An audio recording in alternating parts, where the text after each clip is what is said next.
How's everyone doing today? Doing pretty good. I just am wrapping up. Hi, everybody. Gary, my colleagues, the Gens. Just wrapping up here at the office, and thought I would just kind of tune in to see what the news is, and you know what I could possibly contribute if possible. Well, I am always glad to have you. Yes, of course. It's good to see All right. everyone. Well, let me get our agenda up and on the board. Are we able to see the agenda? Is that coming up yet? I can see it. Awesome. Okay. There we go. Here's our agenda for today. And this computer is as slow as molasses, so bear with me.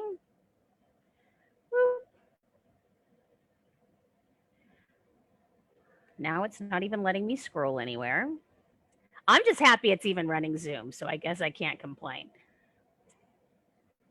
Okay. So let's go ahead, try to get myself scrolled up to the top. Well, first, might as well just give a quick hello. I think everyone here already knows me, but for those who are watching on Facebook who may not know me, or to those who will be watching this later, my name is Jen Ellis. I also have on here my partner in crime, Jen Gray. If you want to say hi as well, Jen. Sorry, I have some people messaging me that they need to listen. I'm trying to forward the link for the meeting. Well, thank you for taking care of them. We're the co-chairs of ACE. So you've reached the Autism Committee if you're wondering where you are. And we are delighted and thrilled that you're here. So tonight we're going to be talking about self-care. You're going to be able to ask any questions that you may have. We're trying not to keep things too complicated right now. We just want you to be able to get some more tools in your tool belt for taking care of yourself. And so we are absolutely thrilled that you're here.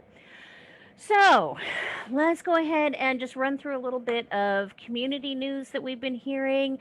And then we'll let Gary, who is, I think Gary's our only district person that we have right now. Is that true? I haven't looked through who's in the...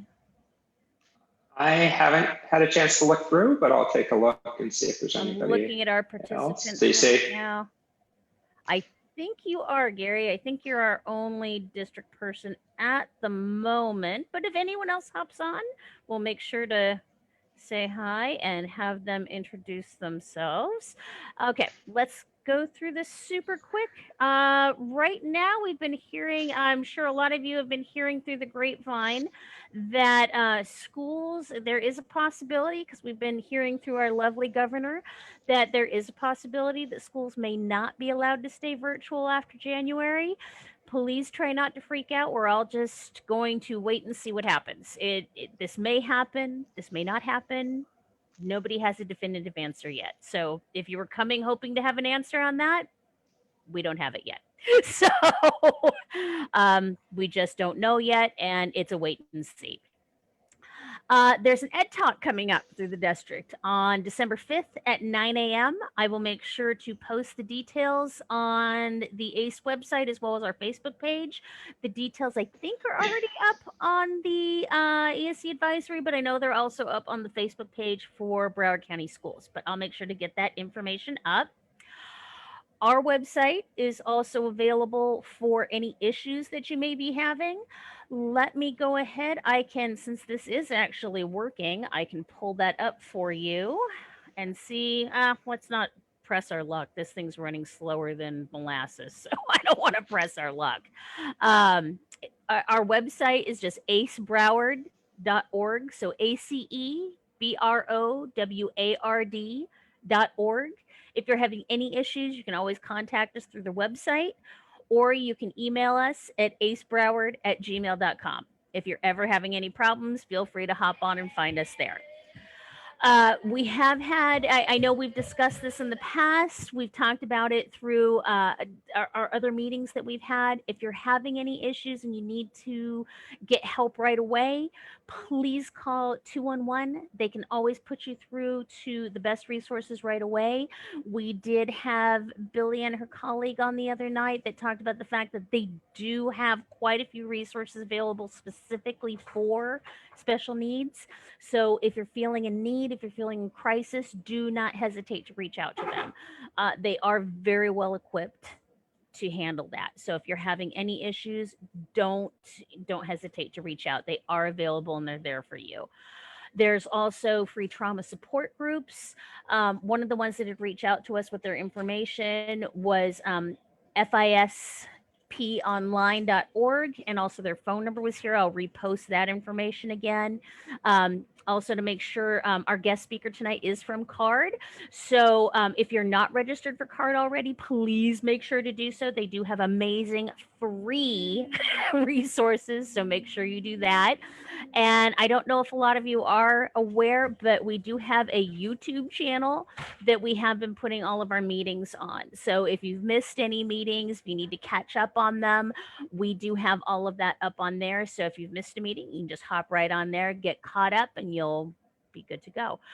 That's all of my news. Does anybody else have anything they needed to throw in there? Any of our board members, any of our anybody else have anything that they needed to add in?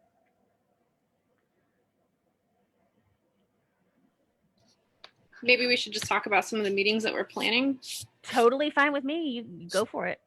Oh man.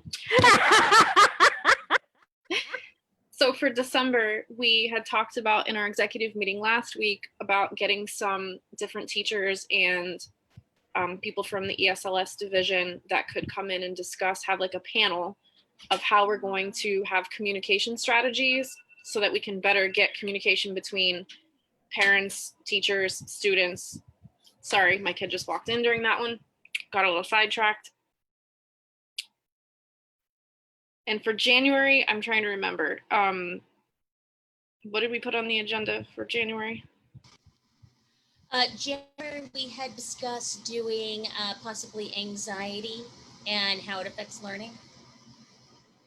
Right. So we're working on that. And we've got some feedback already coming for the December meeting. So as soon as we get more information, we'll post it. And we're going to have some additional question, like a Q&A for that, so that parents and teachers as well can ask questions back and forth, because we're hoping at the middle school and high school level to get that open communication flowing a lot better, since we know it is a little bit more challenging having multiple teachers, or some situations where the communication between admin and teachers or teachers and parents is not working very well, and we want to try and get that to be a more effective flow.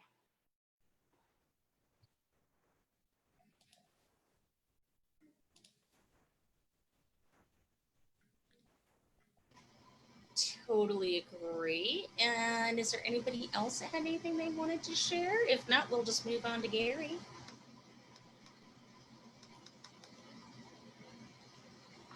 Hi there.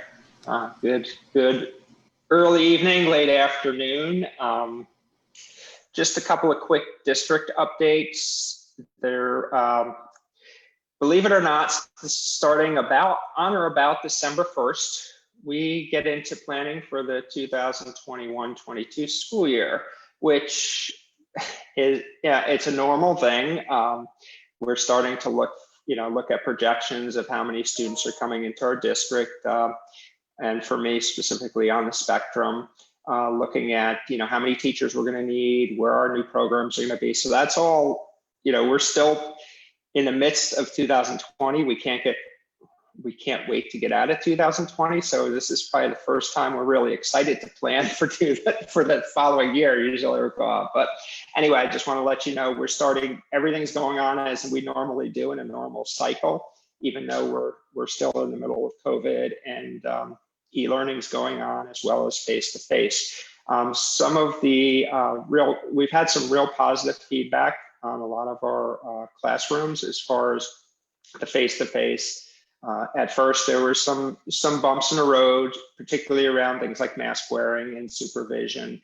Many of those seem to be ironed out or gotten better. I won't say totally ironed out, but we really are working with students and families individually, especially those with ASD, that, you know, have those sensory, even though we have a policy and there's medical exemptions, but we're also, our message is not to send a student out of the school or off the bus if they're not wearing a mask until we really get some interventions and work with them. And that seems to be working out really nicely. The other big issue, surprisingly, we've had with a lot of our kids is wearing headphones in classrooms. Those who are either in the classroom on e-learning that have to do that. And it's sort of, it caught us a little bit by surprise because many of our students are headphone wearers. But some students with autism, the headphones have been an issue. So we have developed some social stories and we're doing some training around that. Also, each one of the elementary teams meets with our cluster teachers on a weekly basis. It is optional. We get really good participation. It's a great opportunity for our teachers to share directly with us and hear exactly what's going in the schools and the classrooms. Our staff is from ESLS, going into schools as needed and by request and invitation. Anytime we do go into a school, we do clear it with the principal at that school to make sure we're not violating any capacity numbers as far as CDC guidelines. We also are letting those school-based administrators know that we're on campus if in the event that there may be a COVID outbreak or somebody with COVID, we have to do the contact tracing. So we also, when we're on campus, we do want to let the schools know that we are there. Evaluations, some of our speech and psychologists are doing face-to-face evaluations at school. That has been started up, I think, last week that started, or maybe even the week before.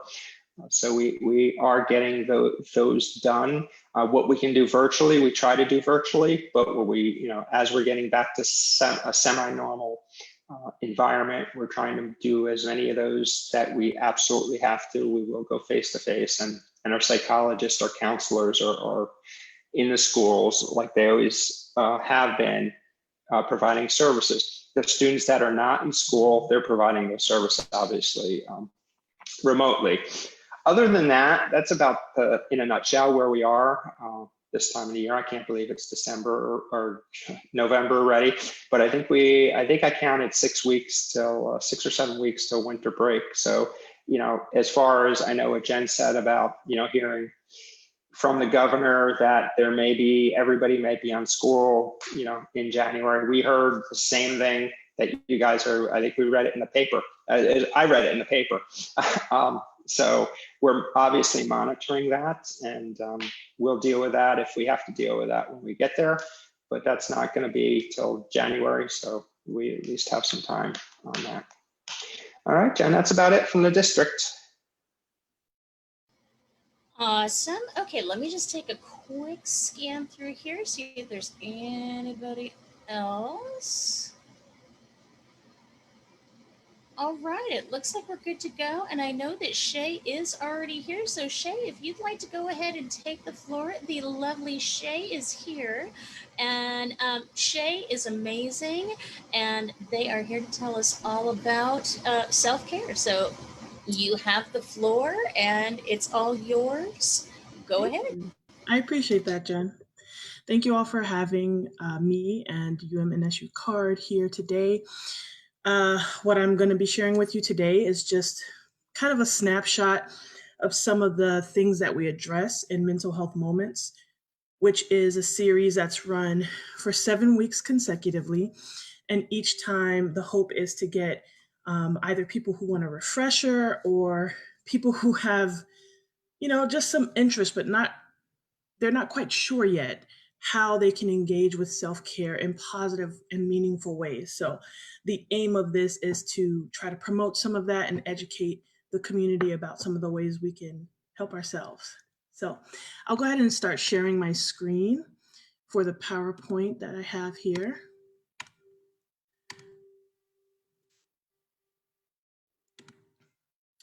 All right, and this is usually the part of the series where I say, welcome to Mental Health Moments with UMNSU CARD, presented by Shae Williams. That's myself. I probably need to change my credentials here because I am now an MS, thank goodness. So a little bit of housekeeping that we do each week is just to say this web series is not intended to replace mental health care or therapeutic services that are offered by licensed practitioners in the state of Florida.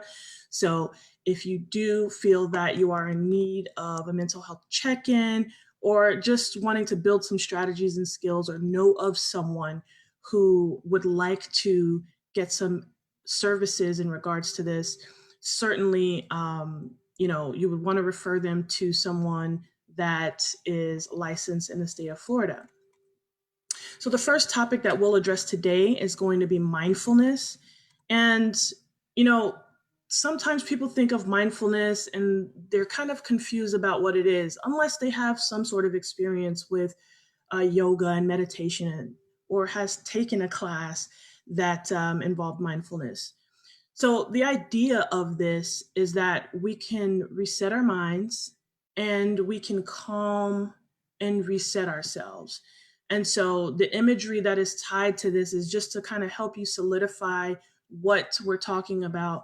And that's just to promote some tranquility and to promote some calm by resetting our minds. So what is mindfulness? Are you mindful or are you mindful? And there is a difference. So what we want to define mindfulness as for the term in this particular presentation is bringing attention to the current moment. And so sometimes we spin out of control with the possibilities of things. And we think about all the things we need to get done. And that just creates more and more to-do list and anxiety and stress if it's not managed with what can you address in this moment? Can it wait? Is it a long-term or short-term thing?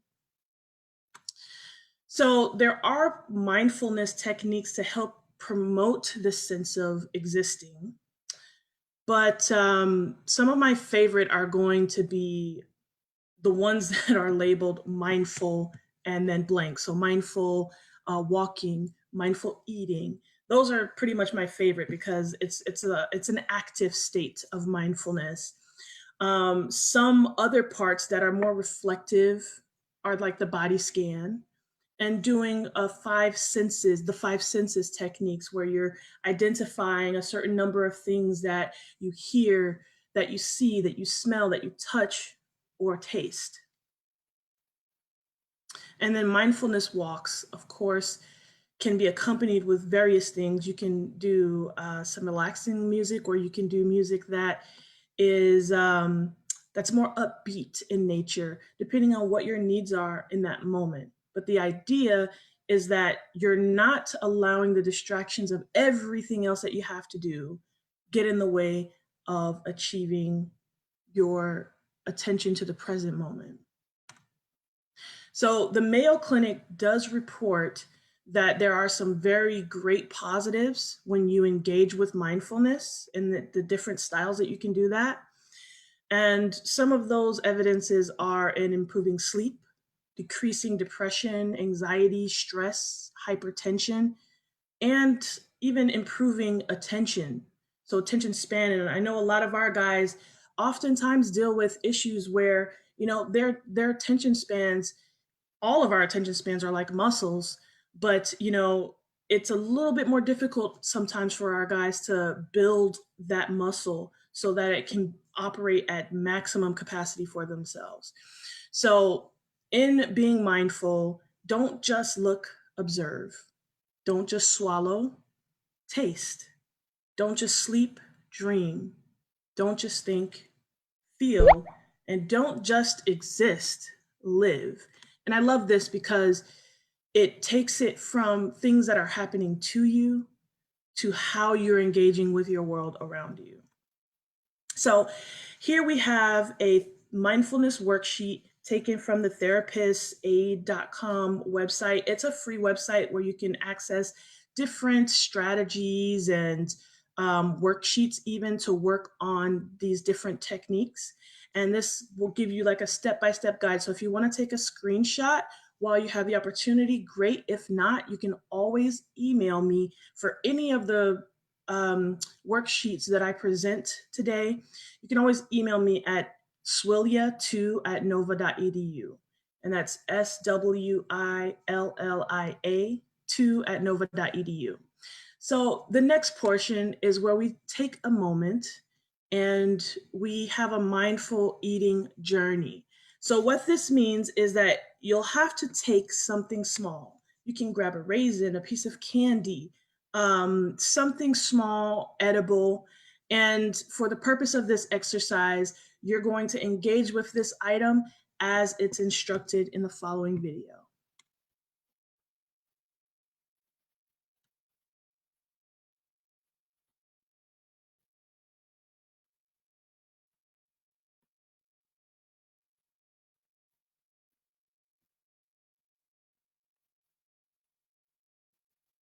I do apologize. For some reason, it is loading much longer than it usually takes. This There we go. activity will provide an introduction to mindfulness meditation.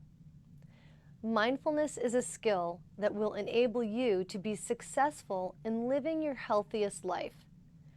For this activity, you will need to choose a food. I'll be leading this activity using a raisin.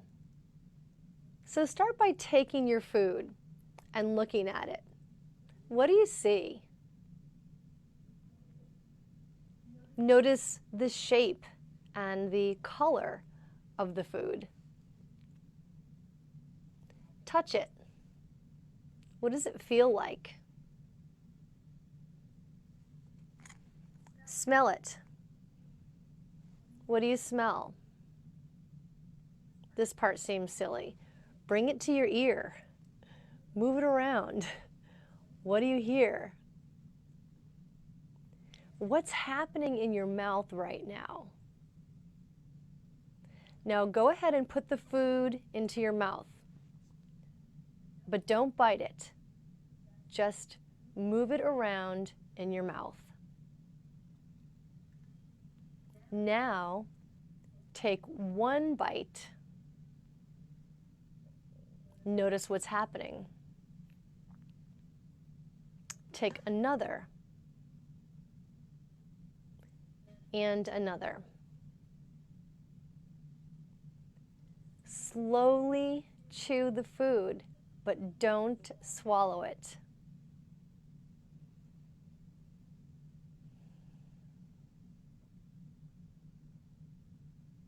When you think you're done chewing, chew it 5 more times.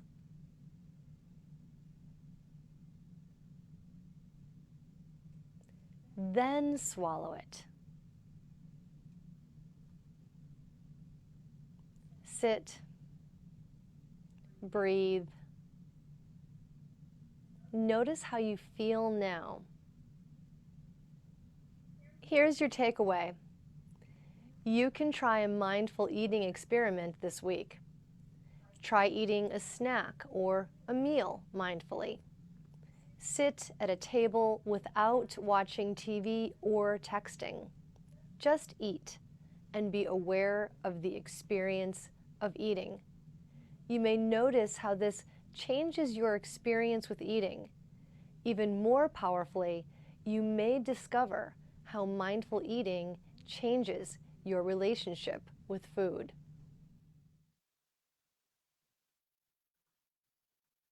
Okay, guys, so our next topic here is going to be creating space. And by doing that, to do that, we're going to clean out some of the clutter that keeps us from creating space. So, what serves you? This is one of the ways you can create space is identify what is still serving you that exists in your head, in your emotions, in your feelings, in your thoughts. So you can do this by identifying things that do serve you, such as things that make you think happy thoughts, things that help you to improve something that you have a goal for, things that help you to appreciate the friendships and relationships that you have. And then some of the ways you can identify what does not serve you any longer is you'll notice that some of the things that don't serve you, they don't add to your well-being. You'll doubt rather the behavior can get you closer to your goals. And then also you'll wonder if a conversation that you're having is helping you, or is it creating more distress. So let go of the things that don't serve you any longer. What can we cut out? Some of the easiest ways to cut out some of the things that take up space in us is cutting off the negativity. So rather that's cutting out guilt. Maybe you wanted to perform to a certain level, and maybe at that try you didn't perform at that level.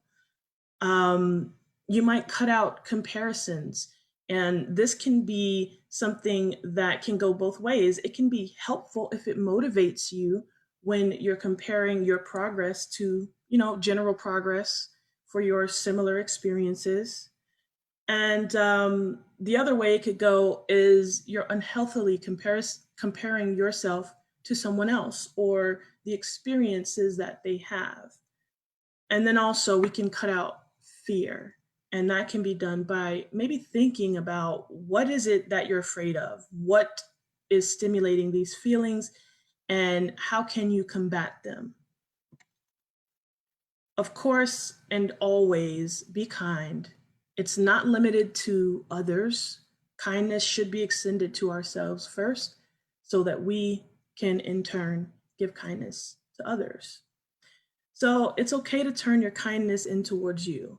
A lot of people, especially in helping professions, have a difficulty extending kindness to themselves, but they have no problem doing it with others. And so we want to make sure that we're also watering ourselves and flourishing ourselves.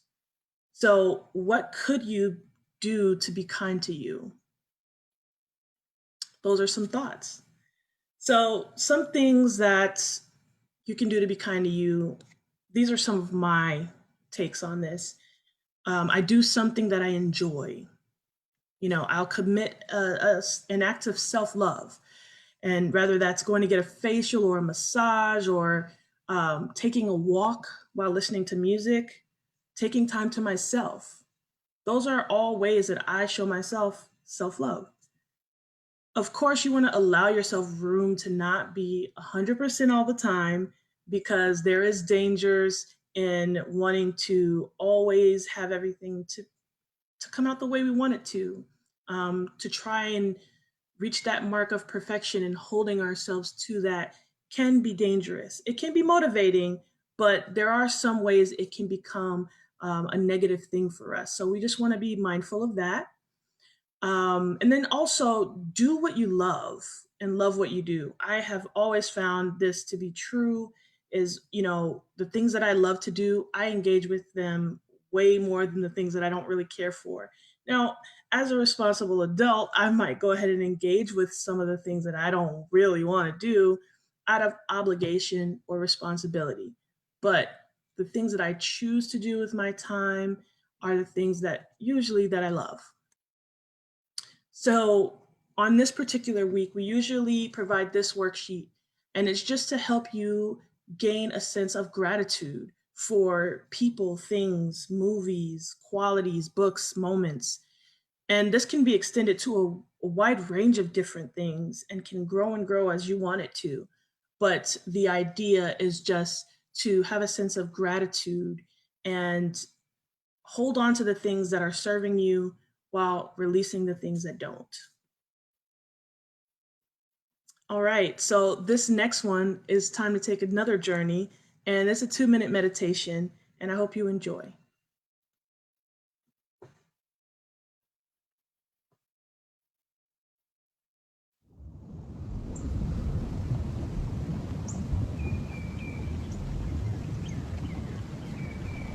So long since you've been at peace.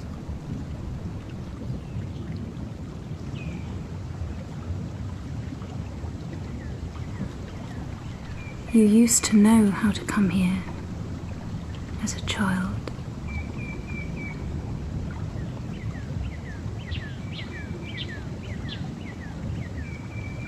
It's It's a place in your head.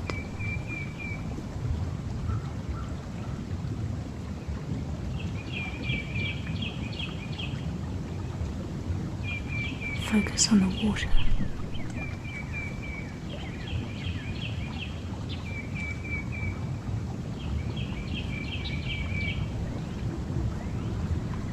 It's a bit of an illness to keep wanting more.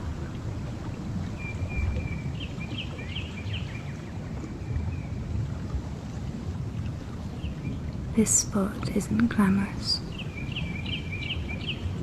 It's what's all around when we focus.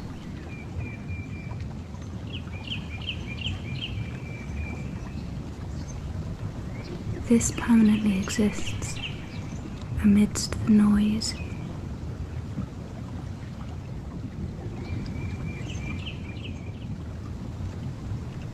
Don't be afraid.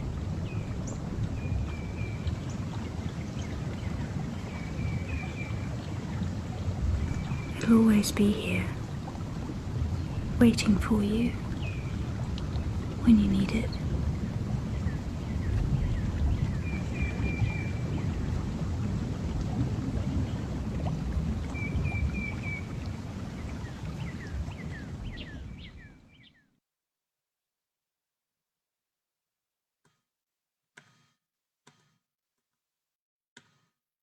Okay, so we'll move on to the next section here briefly in just a moment.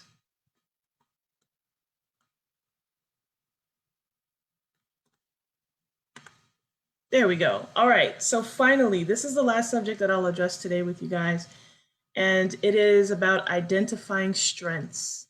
I love this little picture of the cute little guys here in the superhero costumes. I think it's adorable. All right, so let's talk about identifying some strengths. What are strengths? You know, when you really think about it, and this can be defined in a number of different ways, but some of the most common ways that we can see what strengths are is by things that help us grow, ways we help one another. We show our strengths that way, and our characteristics and attributes as well. And one thing that helps us to create resilience and strengthens us in many different ways is having great communication. And that's both the communication that you express and the communication that you receive. So when you think about strengths, those can be more individual, right? But what creates a strong family? There's two key processes to creating a strong family that are identified in modern terminology, and that's familial relationships. And so some of those familial relationships are defined by the interactions that the dynamics in the household play out as, and also how they treat one another, which is also another way of kind of looking at the family strengths through how they interact with one another. Familial processes is the other side of this coin, and this is what they actually do. So what you do in your home, what is your role in the family, what is your role in the household, what do you have to offer, you know, in participating as an active part of a family unit. What are the household routines that exist? Are there any? And if there are, is it too structured? So there is balance in all of these. Of course, providing supports to one another is a great point for building a strong family or maintaining a strong family. And then having the ability to adapt equals resilience, which oftentimes means great possibility for the outcome results that we'd hope to achieve in raising our families and experiencing that time together. So, some ways to strengthen family processes are to promote positive mental health, set household routines. Like I said, there's two sides of this. You don't want to overstructure, but you don't want to understructure also. So, you will have to kind of understand what the needs of your particular family is. guiding time usage within the home, whether it be a room or a device or an activity. Those are some things that we can set expectations for in advance that can kind of reduce some of the conflicts that might arise in the home. Communication and praise.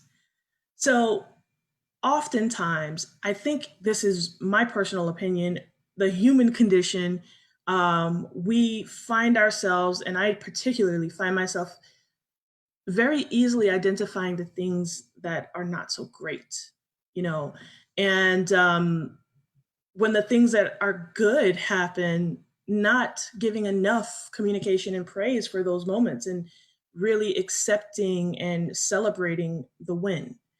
And that's an important part of strengthening family processes amongst everyone. And then also, appropriate monitoring, supervision, and involvement by all is something that definitely strengthens the family processes. So I love this little hand because it's 5 tips to really help you um, communicate in a way that's productive and healthy, and also helps you to slow down when you're feeling some emotional reactions rise. So, one thing is that we can remind ourselves that it's never okay to hurt others. Take 3 deep breaths or count slowly to 10. And this works not just for children, it also works for adults. Um, Use your words to say how you feel and what you wish would happen, as opposed to blaming and making accusations. Ask for help to solve the problem. So, whatever the issue is, rather it be coordinating a device or scheduled family time, you can ask for the input of everyone in the family to make it meaningful and also increase the chances that everyone's going to buy in. And then also, you want to just take time to calm down, especially when you feel yourself getting really frustrated, because usually our reactions at those times are not as appropriate as the responses we have when we're calm. So, to kind of divvy out the schedules, you can always use weekly activity schedules, set visual expectations in advance and verbal expectations, and then coordinate how you're using your rooms and the activities that you're engaging in. Definitely do something good for your mental health. That's so important. I'd say that should be at least a daily thing, if not 2 or 3 times a day, is do something good for your mental health. And it could be eating a meal when you don't usually eat a meal, you know? So, for instance, if you skip breakfast on a regular basis, eating breakfast can be good to help promote your energy levels for the rest of the day. Good for mental health. And also communicate about the bad, but emphasize the good. So we want to talk about both, but the emphasis really should be on the good things and the things that we want to continue seeing happen.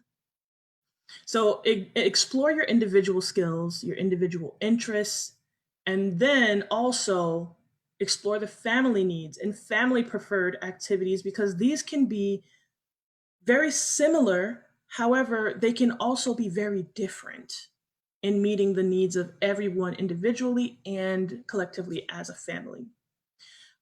You can also use voting as a means to, you know, help settle some of the conflicts that might arise when one person wants to do one thing and someone else wants to do something totally different. And then use everyone's constructive input. And the reason that is put the way it's put is, we want to give less attention to when there is not constructive input. And maybe you can try rewording it, especially when it's with kids that might say things and they may not even understand that the context they're using is not appropriate. But if you reword it, you'll be both modeling what you want them to do, what you're wanting them to do, and then also you're helping to promote that, you're defending everyone, you're on everyone's side, you're on the side of equality in your family. Okay, so self-exploration worksheet. There's tons of these that you can find online. This particular one I chose because I think it's good for both adults and children at times. It's very clearly understood. And if you would like for me to email any of these worksheets, once again, I'll be more than happy to do so. Just shoot me a quick email to swillia2@nova.edu. All right, so this is our last journey together for this particular ACE presentation. Let's take a moment together for this next meditation.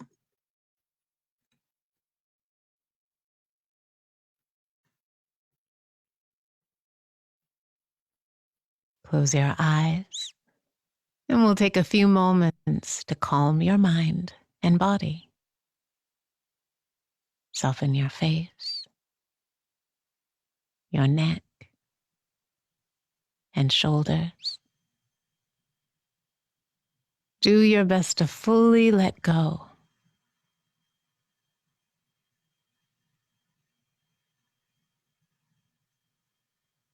And turn your attention to the breath, the calming breath, the soothing breath. Take long, slow breaths, full and deep. Breathing in, I am calm. Breathing out, I'm at peace.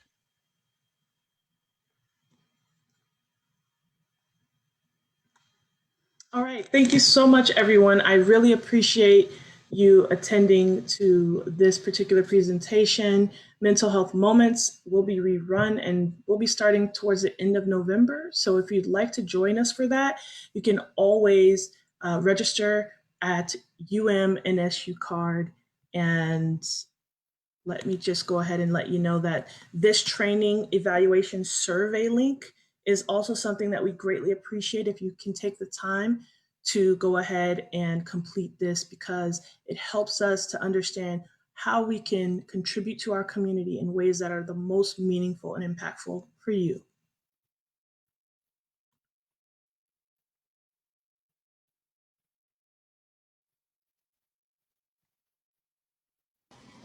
Sorry, I lost my toolbar there for a second. Thank you so much, Shae. That was absolutely amazing. Could you just take a couple minutes to talk about CARD in general? I know that probably 90% of our parents already know about CARD, but just for maybe those few that don't, if you could give it just a quick overview. I'd probably push it as much as anyone possibly could, but if you could just give a couple minutes to just talk a little bit about CARD in general. Of course, it's my pleasure.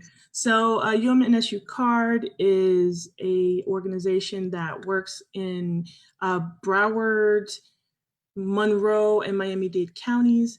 And we work with families who are registered in the community as their child or adult has autism or a related disability of some sort.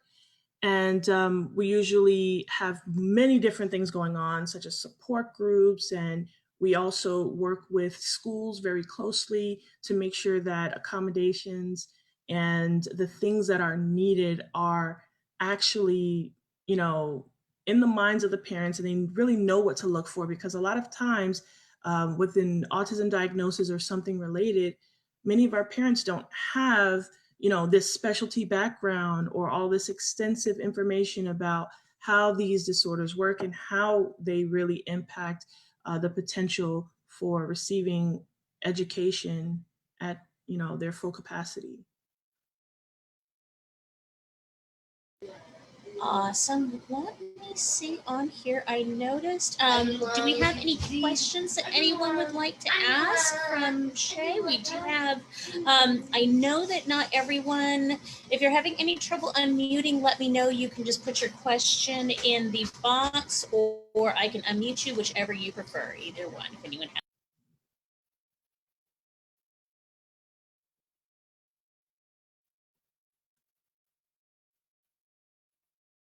If not, we can just move on to district Q&A, whichever you prefer.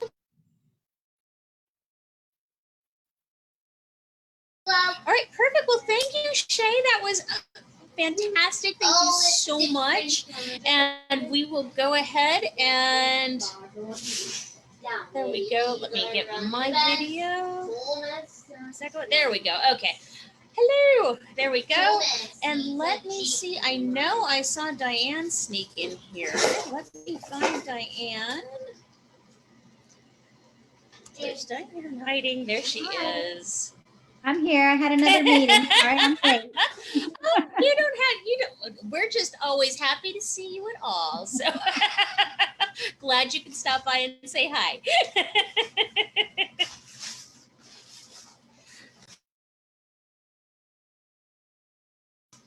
Feel free to talk as much or as little as you'd like. We've hit everything we have to cover today. I know Gary's on here. Are there any questions or any, Gary, do we have any district updates? I'm trying to think right now. Gary already did. I did yes. Then you don't we need did me. a district update. We're all Gary. updated. He's always ahead of me. Oh, Gary's awesome. We're all updated. I don't know, Diane, if you have anything to, I talked about, how we're doing face-to-face evaluation. Staff is going out on campus, but it's limited to us letting the principals know that we're on their campus. And, because of COVID and social distancing, we're careful, but we are out there. Staff is out and about on campus. We talked about planning for next year and how we're ready, getting rid of 2020, fortunately, and getting on to 2021 planning, which will be much better. So anything you want to add? Those are sort of the big topics I covered. If there's anything updates you want to add to it, or any questions that you have for me, to the rest of the group, I'll try my best to answer, and I know Diane will try her best to answer, but we may not have the answer. We usually have tons of questions. Everyone's so quiet tonight. But that's okay. I'm actually glad if we've gotten everyone's questions answered. That's fine with me. All right, so it looks like we are okay. I'm double checking just to make sure Facebook looks all right. Everyone on Facebook okay? Okay, not seeing any extra questions on Facebook. Double checking here. Okay, we're good. It looks like we are all good. So thank you so much for popping by. It's always wonderful to see you as usual. Shae, thank you very much for such a fantastic presentation. Gary, thank you very much for giving us such amazing information. And thank you everyone for showing up tonight. So I appreciate everyone as usual. We will see you back. I know I wrote this all down so I didn't have to remember December all 6th, of this. 6:30. December 6th. Thank you. See, you're more on top of it than I am. We're actually planning on having a meeting that sounds really great for everybody. We are working on teacher communication because, like parent-teacher communication, because we found that pretty much 90% of the issues, well, maybe not 90, but maybe a good 70 to 80% of the issues that we find that parents are coming across usually boils down to parent-teacher communication. And if you can have good parent-teacher communication, you really can solve most of the issues that are going on. So what we want to do is find ways that we can have better parent-teacher communication. So we're inviting teachers, support facilitators to come and we can speak, have a forum, have some back and forth. December 6th is a Saturday. It is December 3rd. I'm looking at my calendar. So much for listening to me. So much for listening to me. I thought I saw. Did you email me? It was December 6th. I thought I was reading an email that said he needed people for December 6th. Okay, then that's my bad. Okay, so it is. It might still be mine. Don't worry about it. Who knows? No Saturday meetings. Bad. Thank you. Yeah. Okay. Yeah. No, we don't want to do Saturday meetings. Okay. Yeah. It is December. Oh, actually, it's a Sunday, so we're all wrong. Everybody's wrong. It's all good. We'll just have another glass of wine. Okay. So December 3rd, 6:30 p.m. So we will see you all then. I will make sure to send out plenty of notice to everybody. If for any reason you're not getting our emails and you're not staying on top of things, hop on our website, acebroward.org, and you can get on the mailing list there.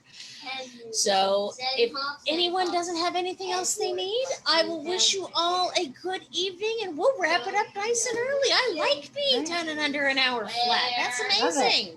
Thanks, Gary, for representing ESLS, and I'm glad I got to pop on for a little bit of time. Have a great night, everybody. Thank you, Diane. Thank Bye, you, everybody. Gary. Thank you, Shae. And thank you, everyone. Have a great evening. All different